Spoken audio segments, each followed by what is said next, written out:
Hi hello welcome to our YouTube channel DNG wonder world. ಇವತ್ತು ನುಗ್ಗೆಕಾಯಿ ಸಾಂಬಾರು ಹೇಗೆ ಮಾಡೋದು ಅಂತ ಹೇಳ್ಕೊಡ್ತೀನಿ. ದಟ್ಟು ಸ್ಪೆಷಲ್ ಏನು ಅಂದರೆ ಮದುವೆ ಮನೇಲಿ ಯಾವ ಥರ ಮಾಡ್ತಾರೆ ನುಗ್ಗೆಕಾಯಿ ಸಾಂಬಾರನ್ನ ಅಂತ ನೋಡಿ. ಇಲ್ಲಿ ಬೇಳೆನ ನಾನು ಬೇಯಿಸ್ಕೊತಾ ಇದ್ದೀನಿ. ಕುದಿಯೋ ನೀರಿಗೆ ಬೇಳೆ ಹಾಕ್ಕೊಳ್ತಾ ಇದ್ದೀನಿ, ಬೇಯಿಸ್ಕೊತಾ ಇದ್ದೀನಿ. ಸೊ ಅದು ಅರ್ಧ ಸ್ವಲ್ಪ ನೀಟಾಗಿ ತೊಳೆದು ಬೇಳೆನ ಸ್ವಲ್ಪ ಒಂದು 1/4 kg ಆಗೋಷ್ಟು ತೊಗರಿ ಬೇಳೆನ ಹಾಕ್ಕೊಂಡು ಬೇಯಿಸ್ಕೊಳ್ತಾ ಇದ್ದೀನಿ. ನಾನು ಕುದೀತಾ ಇದೆ, ಅದಕ್ಕೆ ಒಂದೆರಡು ಟೊಮೆಟೊ ಹಾಕ್ಕೊಳ್ತಾ ಇದ್ದೀನಿ. ಟೊಮೆಟೊ ಹಾಕ್ಕೊಂಡು ಬೇಳೆನೂ ಅರ್ಧಂಬರ್ಧ ಬೆಂದಿರುತ್ತೆ, ಟೊಮೆಟೊ ಸ್ವಲ್ಪ ಬೆಂದಿರೋ ಟೊಮೆಟೊನ ಎತ್ಕೊಳ್ಳಿ. ಅದನ್ನು ಜಸ್ಟ್ ಟೊಮೆಟೊ ಮಾತ್ರ ಎತ್ಕೊಳ್ಳಿ, ಯಾಕಂದರೆ ಅದು ನಾನು ರುಬ್ಬಕ್ಕೆ ಹಾಕ್ಕೊಳ್ತೀನಿ. ಟೊಮೆಟೊ ಎತ್ಕೊಂಡು ಈ ಥರ ಬೇಳೆ ಬೇಯ್ತಾ ಇದೆ ನೋಡಿ. ಈ ಈ ಥರ ಬೇಳೆ ಬೇಯ್ತಾ ಇರೋದು ನೋಡ್ಕೋತಾ ಇರಬೇಕು ಅವಾಗವಾಗ. ಅರ್ಧಂಬರ್ಧ ಸ್ವಲ್ಪ ಬೆಂದಿರುತ್ತೆ, ಅದನ್ನು ನೋಡ್ಕೊಳ್ಳಿ. ಈಗ ನುಗ್ಗೆಕಾಯಿ ಸಾಂಬಾರಿಗೆ ಆಲೂಗಡ್ಡೆ, ಬದನೆಕಾಯಿ, ನುಗ್ಗೆಕಾಯಿ ಇಷ್ಟು ಯೂಸ್ ಮಾಡಿದ್ರೆ ತುಂಬ ಟೇಸ್ಟಿಯಾಗಿರುತ್ತೆ. ಅದನ್ನು ಬಿಟ್ಟು ಬೇರೆ ಯಾವ ತರಕಾರಿನೂ ಹಾಕಬೇಡಿ ನೋಡಿ. ನೀಟಾಗಿ ತೊಳೆದು ಕಟ್ ಮಾಡ್ಕೊಂಡಿರೋಂಥ ಬದನೆಕಾಯಿ ಹಾಕ್ತಾಯಿದ್ದೀನಿ. ನಾನು 2 ಬದನೆಕಾಯಿ ಹಾಕ್ತಾಯಿದ್ದೀನಿ. ನೆಕ್ಸ್ಟು 2 ಆಲೂಗಡ್ಡೆ ಹಾಕ್ತಾಯಿದ್ದೀನಿ. ಇದು ಅರ್ಧಂಬರ್ಧ ಬೇಯಲಿ ನೋಡಿ. 2 ಆಲೂಗಡ್ಡೆ, 2 ಬದನೆಕಾಯಿ ಹಾಕ್ತಾಯಿದ್ದೀನಿ. ನೀಟಾಗಿ ಬೇಯಲಿ ಇದು ನೋಡಿ. ಈ ಥರ ಕುದೀತಾ ಇದೆ. ಈಗ ನೀಟಾಗಿ ಹಚ್ಕೊಂಡಿರೋ ಒಂದು 1/4 kg ಅಷ್ಟು ನುಗ್ಗೆಕಾಯಿ ತೊಗೊಂಡಿದ್ದೀನಿ ನಾನು ನೋಡಿ. ಈ ಥರ ನೀಟಾಗಿ ತೊಳೆದು ನುಗ್ಗೆಕಾಯಿನ ಹಾಕ್ಕೊಳ್ತಾ ಇದ್ದೀನಿ. ಅದು ಸ್ವಲ್ಪ ಬೆಂದ ಮೇಲೆ ಹಾಕ್ಕೊಳ್ಳಿ, ಯಾಕಂದರೆ ನುಗ್ಗೆಕಾಯಿ ಬೇಗ ಬೆಂದೋಗ್ಬಿಡುತ್ತೆ.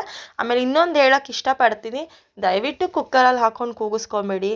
ಕುಕ್ಕರಲ್ಲಿ ಹಾಕ್ಕೊಂಡು ಆ ಪ್ರೆಷರ್ ಅಷ್ಟು ಸಾಂಬಾರೇನು ಟೇಸ್ಟ್ ಬರೋದಿಲ್ಲ. ನಾವು ಬೇಗ ಆಗುತ್ತೆ ಅನ್ನೋದು ಮಾಡ್ತೀವಿ, ಬಟ್ ಏನು ಅಂದರೆ ಟೇಸ್ಟ್ ಬರೋಲ್ಲ ಅಷ್ಟೇ ಸಾಂಬಾರು. ನಾವು ಯಾವುದೇ ಆಗಲಿ, ಬೇಳೆ ಆಗಲಿ, ಒಂದು ತರಕಾರಿನೇ ಆಗಲಿ, ನಾವು ಕುಕ್ಕರ್ಗೆ ಹಾಕ್ಕೊಂಡು ಕೂಗಿಸ್ಕೋಬಾರ್ದು.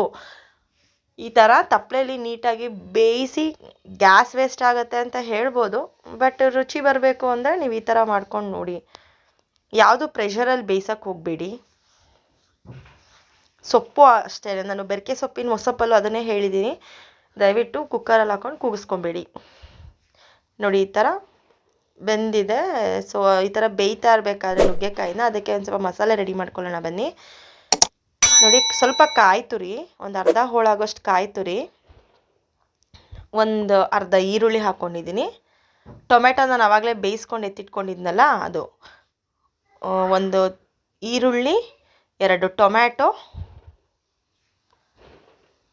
ಇದು ಮಸಾಲೆಗೆ ಏನು ಬೇಕೋ ಅದು, ಕೊತ್ತಂಬರಿ ಸೊಪ್ಪು, ನೆಕ್ಸ್ಟು ತೆಂಗಿನಕಾಯಿ ಒಂದು ಸ್ವಲ್ಪ 1/4 ಭಾಗ ಹೋಳಾಗುವಷ್ಟು ತೆಂಗಿನಕಾಯಿನ ಜಾಸ್ತಿ ಹಾಕೋ ಅವಶ್ಯಕತೆ ಇಲ್ಲ ನೋಡಿ. ಈ ಥರ ಹಾಕ್ಕೊಂಡು ನೀಟಾಗಿ ಅದನ್ನು ನೋಡಿ. ಇದಕ್ಕೆ ಸಾಂಬಾರು ಪೌಡ್ರು, ಮನೆಯಲ್ಲೇ ಮಾಡಿರುವಂಥ ಹುಳಿ ಸಾಂಬಾರು ಪೌಡ್ರು ಅಂತಲೂ ಹೇಳ್ತೀವಿ, ಬೇಳೆ ಸಾಂಬಾರು ಪೌಡರು. ಅದನ್ನು ನಾನೊಂದು ಖಾರ ಎಲ್ಲ ಅದರಲ್ಲೇ ಇರುತ್ತೆ, ಒಂದು 4-5 ಸ್ಪೂನ್ ಹಾಕ್ಕೊಳ್ತಾ ಇದ್ದೀನಿ. ಈ ಥರ ಹಾಕ್ಕೊಂಡು ಕಂಪ್ಲೀಟಾಗಿ ಗ್ರೈಂಡ್ ಮಾಡ್ಕೊಳ್ಳಿ. ನೀಟಾಗಿ ರುಬ್ಕೊಂಡು ಆಲೂಗಡ್ಡೆ ಮತ್ತು ಬೇಳೆ, ಬದನೆಕಾಯಿ, ನುಗ್ಗೆಕಾಯಿ ಇದೆಲ್ಲ ಬೆಂದಿರುತ್ತಲ್ಲ, ಅದು ಅರ್ಧಂಬರ್ಧ ಬೆಂದ ಮೇಲೆ ನೀವು ಮಸಾಲೆ ಏನು ರುಬ್ಕೊಂಡಿರ್ತಾರೋ ಅದನ್ನು ಹಾಕ್ಕೊಳ್ಳಿ. ಹಾಕ್ಕೊಂಡು ಇದ್ರ ಜೊತೆಗೂ ಒಂದು ಸ್ವಲ್ಪ ಹೊತ್ತು ಬೇಯಬೇಕದು. ನೀವು ನೀರು ಎಷ್ಟು ಕನ್ಸಿಸ್ಟೆನ್ಸಿ ಬೇಕೋ ನೀರು ನೋಡ್ಕೊಂಡು ಹಾಕ್ಕೊಳ್ಳಿ ನೋಡಿ. ಈ ಥರ ಹಾಕಿ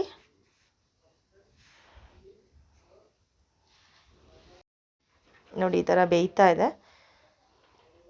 ಕುದ್ದ ಮೇಲೆ ನೋಡಿ, ಈ ಥರ ನಿಮಗೆ ರುಚಿಗೆ ತಕ್ಕಷ್ಟು ಉಪ್ಪು, ಎಷ್ಟು ಬೇಕಾ ನೋಡಿಕೊಂಡು ಸ್ವಲ್ಪ ಉಪ್ಪು ಹಾಕ್ಕೊಳ್ಳಿ. ರುಚಿಗೆ ತಕ್ಕಷ್ಟು ಉಪ್ಪು ಹಾಕ್ಕೊಂಡು ಚೆನ್ನಾಗಿ ಅದು ಬೇಯಕ್ಕೆ ಬಿಡಿ. ಈಗ ನಾನು ಸೈಡಲ್ಲಿ ಒಗ್ಗರಣೆಗೆ ರೆಡಿ ಮಾಡ್ಕೋತಾ ಇದ್ದೀನಿ, ಸಪ್ರೇಟಾಗಿ ಒಗ್ಗರಣೆ ಹಾಕ್ಕೋತಾ ಇದ್ದೀನಿ ನೋಡಿ. ಒಗ್ಗರಣೆಗೆ ಏನೇನು ಬೇಕೋ 1-2 ಟೇಬಲ್ ಸ್ಪೂನ್ ಆಗೋಷ್ಟು ಆಯಿಲು, ಸ್ವಲ್ಪ ಬಿಸಿ ಆದಮೇಲೆ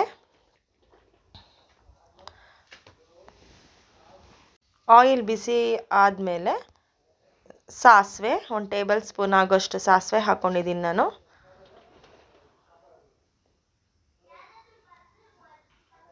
ಸಾಸಿವೆ ಸ್ವಲ್ಪ ಸಿಡಿದ ಮೇಲೆ ಈರುಳ್ಳಿ ಒಂದು ಈರುಳ್ಳಿ ಕಟ್ ಮಾಡ್ಕೊಂಡು ಬೆಳ್ಳುಳ್ಳಿ ಹಾಕ್ಕೊಳ್ಳಿ.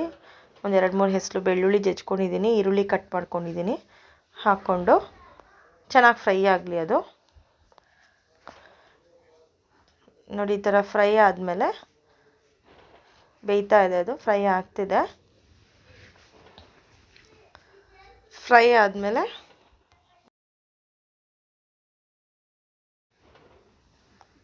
ಕರ್ಬೇವಿನ ಸೊಪ್ಪು ಹಾಕ್ಕೋತಾ ಇದ್ದೀನಿ ನಾನೀಗ. ನಾನು ಫಸ್ಟೇ ಯಾಕೆ ಕರ್ಬೇವಿನ ಸೊಪ್ಪು ಹಾಕ್ಕೊಳ್ಳಲ್ಲ ಅಂದರೆ ಎಲ್ಲ ಸಿಡಿದ್ಬಿಡುತ್ತೆ ಅಂತ ನಾನು ಹಾಕ್ಕೊಳ್ಳಲ್ಲ. ಈರುಳ್ಳಿ ಬೆಳ್ಳುಳ್ಳಿ ಎಲ್ಲ ಆದಮೇಲೆ ಅದು ಲಾಸ್ಟ್ ನಾನು ಕರ್ಬೇವಿನ ಸೊಪ್ಪು ಹಾಕ್ಕೊಳ್ತೀನಿ. ನೋಡಿ ಈ ಥರ ನೀಟಾಗಿ ಬೇಯಲಿ ಇದು. ಚೆನ್ನಾಗಿ ಫ್ರೈ ಆದಮೇಲೆ ನೋಡಿ ಈ ಥರ ಬೇಯಕ್ಕೆ ಬಿಡಿ ಅದನ್ನು. ಒಂದು 2-3 ಮಿನಿಟ್ಸ್ ಸಾಕು, ಅದು ಕಂಪ್ಲೀಟಾಗಿ ಫ್ರೈ ಆಗುತ್ತೆ. ಸ್ವಲ್ಪ ಹಿಂಗೆ ಹಾಕ್ಕೋತಾ ಇದ್ದೀನಿ ನಾನು, ಹಿಂಗೆ ಯೂಸ್ ಮಾಡ್ತಾಯಿದ್ದೀನಿ. ಆಪ್ಷನಲ್ ಇದು, ಬೇಕು ಅಂದರೆ ಯೂಸ್ ಮಾಡಿ, ಬೇಡ ಅಂದರೆ ಬೇಡ. ಪಕ್ಕದಲ್ಲಿ ಸಾಂಬಾರು ಕೂಡ ಕುದೀತಾ ಇದೆ. ಆ ಕುದಿಯೋ ಅಷ್ಟರಲ್ಲಿ ಕಂಪ್ಲೀಟಾಗಿ ಅದು ಹಸಿ ವಾಸನೆ ಎಲ್ಲ ಹೋಗಿ ಕುದಿಯೋ ಅಷ್ಟರಲ್ಲಿ ನಾನು ಒಗ್ಗರಣೆ ಕೊಟ್ಕೋತಾ ಇದ್ದೀನಿ. ಒಗ್ಗರಣೆ ಕೊಡೋಣ ಅಂತ ಒಗ್ಗರಣೆ ಮಾಡ್ಕೋತಾ ಇದ್ದೀನಿ.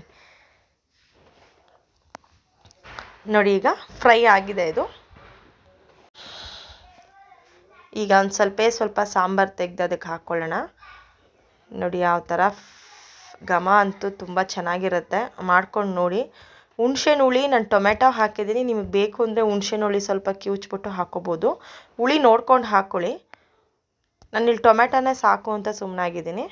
ನೋಡಿ ಒಗ್ಗರಣೆ ಹಾಕ್ಕೊಂಡಿರೋದನ್ನ ಸಾಂಬಾರಿಗೆ ನೋಡಿ ಈ ಥರ ಕುದೀತಾ ಇದೆ. ನಾನು ಒಗ್ಗರಣೆನ ಆ ಸಾಂಬಾರೊಳಗಡೆ ಮಿಕ್ಸ್ ಮಾಡ್ಕೋತಾ ಇದ್ದೀನಿ. ನೋಡಿ ಈ ಥರ ಕಂಪ್ಲೀಟಾಗಿ ಮಿಕ್ಸ್ ಮಾಡ್ಕೊಂಡು ನೋಡಿ ಸಾಂಬಾರಿಗೆ ಒಗ್ಗರಣೆ ಕೊಟ್ಟಿದ್ದೀನಿ.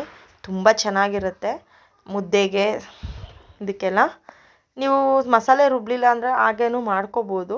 ಜಸ್ಟ್ ಸಾಂಬಾರು ಪೌಡರ್ನ ಕಲಸಿನೂ ಬಿಟ್ಬೋದು, ತೆಂಗಿನಕಾಯಿನ ಮಾತ್ರ ರುಬ್ಬಿ ಹಾಕ್ಕೋಬೋದು.